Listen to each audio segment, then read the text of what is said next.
qui se c'è il vino in Veneto dobbiamo ricordarci che c'è stata la felice intuizione dei dogi che hanno capito che a Venezia di vino non ne veniva fuori qui in laguna, o meglio c'era poca roba, e hanno iniziato a emettere editti e inviti ai territori, un fenomeno tra tutti è il Prosecco, e quindi le colline del Prosecco, da dove c'è appunto, si dice ai trevigiani, a Conegliano, datevi da fare, studiate i vini e cercate di fare qualcosa, perché lì non se la passavano bene prima.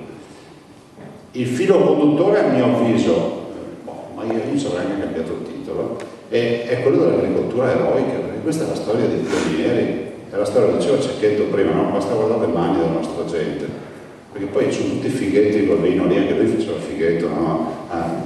Degustava, decantava i nostri vini, ma alla fine questa agricoltura eroica, lui lo dice a un certo punto, rive eroiche, no?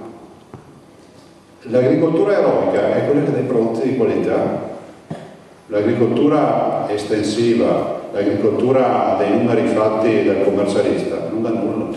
Quindi veramente un ringraziamento ai tanti agricoltori che si spaccano la schiena, perché questi vini sono dei prodotti artigianali e artistici. Quando tu hai parlato dei passiti, no? Tu hai parlato di Breganze, piuttosto che il recciotto bianco, rosso, cioè lì c'è tutta arte, no? Perché non è che uno va nella vigna e dice fermentazione diventa un vino passito, no? Lì c'è un'invenzione.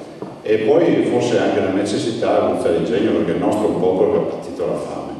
Lo diceva il contadino sotto la Bellussi, no? Diceva alla fine dovevamo riempire lo stomaco, e quando si parla di viti maritate, cioè che cercano di sbarcare il lunario coltivando le viti e occupandosi di pacchi da seta.